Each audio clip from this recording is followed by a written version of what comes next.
Ja, visste ni att ni har dragit åt hjulen fel i hela ert liv? Det låter kanske hemskt, men det är väldigt många som drar åt hjulen fel. Och under mina 50 år med bilar så man har sett rätt så många olika tekniker och ytterst få har varit rätt och resulterat i rätt moment. Varje år så tappar man cirka 30 000 hjul i Sverige. Det resulterar i 900 olyckor om året. Och det är ju inte bra. Och vad beror detta på? Ja, hjulen sitter ju uppenbarligen inte fast, om man säger så. Så jag tänkte gå igenom lite grann hur man ska göra när man ska dra åt hjulskruvarna. Och just det heter hjulskruvar. Hjulbultar är någonting helt annat. Kolla lite på Wikipedia eller på vår speciella video som handlar om just bult och skruv. En hjulskruv, hur ser den ut? Den ser ut så här. Och det som skiljer den här ifrån de flesta andra skruvar, det är att där finns en kona här. Och den konan, den är till för att förbandet inte ska släppa. Så det är mycket viktigt att den här konan är torr, ingen olja och ren och snygg och prydlig, inga konstigheter. Den här måste man städa upp om det ser ut så här. Sen har vi gängan. Då är det viktigt att den är smord. Så själva gängan ska vara smord men väldigt lite. Annars finns risken att det kommer lite olja här. Och då funkar den inte. Det finns många som säger att den inte ska vara smord och de säger allt möjligt. Men den ska vara smord. Såvida inte det finns någon annan beläggning på skruven eller så. Och då har fabrikanten tydligt angivit det då.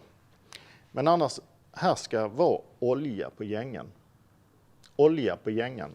Torrt i konan. Väldigt viktigt. Och varför ska det vara så? Jo, för att den här skruven, den är kort. Och det finns ingen direkt töjning i den. Som om man tittar på vanliga andra riktigt utsatta förband. Om vi tittar på topplocksskruvar eller ramlagerskruvar. En modern ramlagerskruv eller topplocksskruv, den ser ut så här. Och den har en midja och den är ju väldigt lång. Och här sker själva töjningen här. Och hela den här skruven funkar som en fjäder.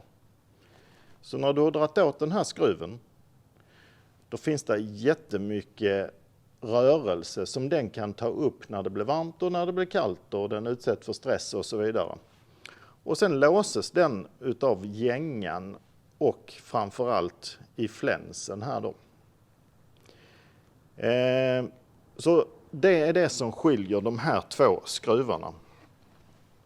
Den ena låses fast, finns det ingen töjning i. Och den låses fast i konan. Det är ingen styrning, den styr ingenting utan den har bara till uppgift att låsa förbandet. Därför ska gängan oljas, konan ska vara torr. På denna här som då sitter kanske inne i en motor, den ska vara oljad alltihop. Så, men inte för mycket. Det ska aldrig vara för mycket. Så det ska man tänka på. Och allra bäst när man smörjer en hjulskruv, det är att använda en keramisk pasta. För denna här blir till största delen utsatt för just rost. Och den kärvar. Och antingen gör man som så att man tar en oljekanna och så tar man bara en droppe längst ute på spetsen. Och sen så får man på för mycket, då får man torka av den. Men då för den med sig oljan under hela skruvförbandet då. Men allra bäst, det är om man tar en keramisk pasta. Och då gör man bara så här. Och då har man keramisk pasta på skruven. Och detta är så lite så att det kommer aldrig till träffa konan. Så den kommer inte till störa det då. Sen när det gäller moment. Det är ju kanske inte alla som har en momentnyckel hemma i sin verktygslåda. Men det är det bästa. Det är det bästa sättet att verkligen ha koll på vilket moment man drar åt hjulskruvarna med. Själva momentet det står oftast i instruktionsboken. Så kolla i bilens instruktionsbok vad det står hur hårt man ska dra hjulskruvarna. Byter man och sätter dit någon andra fälgar eller någonting sånt där, då måste man ta och kolla med den som har tillverkat de skruvarna och vad de rekommenderar till just det förbandet till den fälgen då. Denna bilen som vi har bakom oss här, det är en Volvo V60 och till dessa fälgarna och till de här skruvarna så ska de dras åt 140 Newtonmeter. Hur gör man då när man ska dra åt skruvarna hemma på garageuppfarten? Hur kan man göra? Då har jag kommit fram till att något av de bästa sätten det är ett fälgkors. Fälgkors det är en gammal hederlig grej. Och när man skruvar i skruven så sätter man fart på fälgkorset så det går lite fortare när man drar åt skruven. Och du känner också då att den verkligen löper rätt. Att skruven löper rätt i navet. Så detta här fälgkorset är en väldigt bra metod. En grej som är väldigt bra med det här också det är att man kan räkna ut hur hårt man kan dra det här genom att använda sin egen vikt. Så då är det så här att jag ska avslöja vad jag väger. Och jag väger 85 kilo. Jag tycker det är rätt så okej. Jag är 1,91 så det är väl ett schysst BMI så. Men jag är alltså den perfekta vikten till det här fälgkorset. Och då är det så att 170 millimeter ifrån centrum, så då gör man som så här, vad mäter. Så ifrån centrum på fälgkorset så drar man det till 170 millimeter och det är längst där ute. Och där ska jag placera min fot. Och då till stöd så ska jag använda domkraften som jag har hissat upp i bilen med tidigare när jag bytte hjulen. Så då ska jag använda den domkraften som stöd i bakkant så att den här löper fritt då. Så 170 millimeter 85 kilo blir 140 Newtonmeter. Vi kommer att lägga upp en liten tabell så ni kan se det ungefär så man kan räkna på det. Men jag tänkte vi drar helt enkelt åt en skruv så ska vi se hur det ser ut. Om vi då har här har vi precis dratt den här så att den är hyfsat lätt här då. Vi har släppt på den och så gör vi så. Och då ser vi att då har vi ungefär ett kvarts varv kvar. Och det blir precis, jag tippar på det i alla fall. Då blir det precis lagom. Och sätta under domkraften här. Lägger vi den i där. Och nu ska vi dra åt den här skruven med mina 85 kilo som blir 140 Newtonmeter. Då gör man helt enkelt så här. Man bara kliver upp där. Längst ute där vi mätte. Inte hoppa, inte skutta, inte något konstigt, utan man bara ställer sig så här. Och där blev det 140 Newtonmeter. Superbra sätt att dra åt skruvarna med. Räkna ut hur långt ut du måste stå på fälgkorset. Sätt ett kryss där. Eller som i detta fallet så var det ju precis längst ut på hylsan då. Motsvarade mina 85 kilo då. Men samtidigt så tänkte jag skulle visa lite grann hur man gör med en momentnyckel. Och jag skulle säga att 90% av alla de som jag har sett gör fel med momentnyckeln. Och det är ju rätt illa. Man använder momentnyckeln fel. Ska jag visa er hur det fungerar.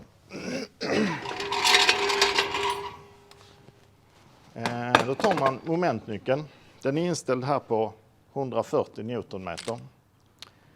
Och rätt hylsa på där. Och då funkar det så här att för att du ska kunna dra åt skruven rätt så måste skruven vara lös. Skruven måste vara lös när du börjar med momentnyckeln. Och då gör man så här.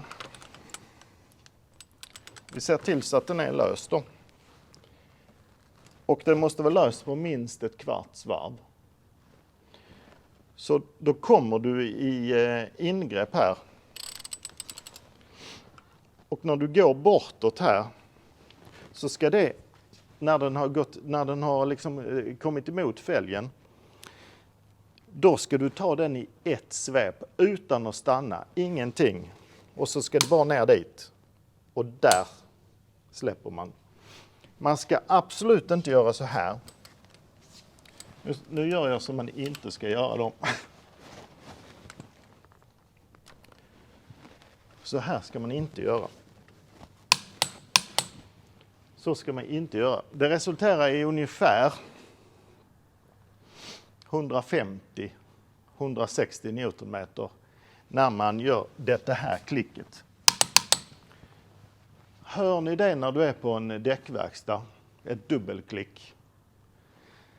Så be och få dem till att dra det en gång till. Det ska vara ett klick när man drar åt en skruv. Nästa klick blir att man drar lite till. Det ska man inte göra då.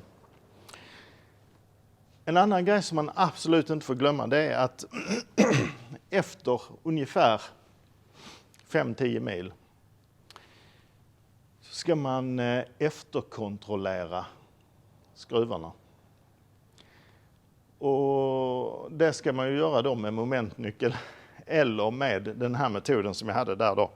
Så då går man över skruvarna och känner på dem så att de verkligen sitter fast.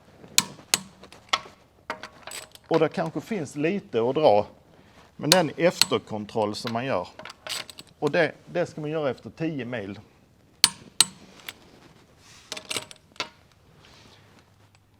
Ja, jag tror det finns många kommentarer på det här.